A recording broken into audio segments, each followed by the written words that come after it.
गजपति जिला मुख्य चिकित्सालय रोगी वार्ड पथ पलटि गाड़ी पार्किंग स्थल। पारणाखेमुंडी स्थित गजपति जिला मुख्य चिकित्सालय अव्यवस्था दिनकु दिन बढ़िबार लगी। एठारे डाक्तरों अभाव कारण रोगी सेवा विपर्यस्त हेबा कथा कहा निकटरे अछपा नहीं।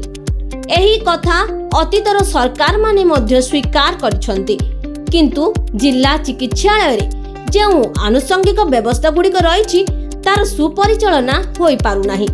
तार नग्न उदाहरण जिला मुख्य चिकित्सालय रोगी वार्ड को जीवा रास्ता रे डाक्टर व कर्मचारी गाड़ी गुड़िक पार्किंग होइथिबार देखिबाकु मिलुछि। प्रवेश पथ समेत वार्ड भीतर को जीवा रास्ता रे गाड़ी पार्किंग दृश्य देखिबा नीतिदिनिया घटना रे परिणत होई जाइछि।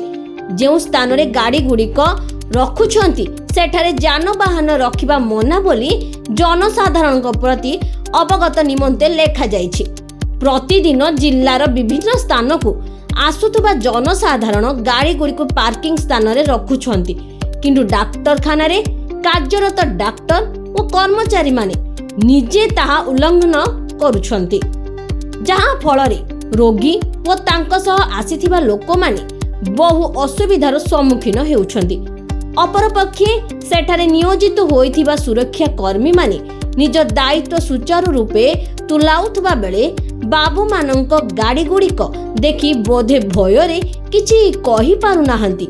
जिला मुख्य चिकित्सालयर एभली दृश्य को देखिले जणा पड़ुछि बड़ बड़िया बाबू माने नियम उल्लंघन कले किछि दोष नहीं।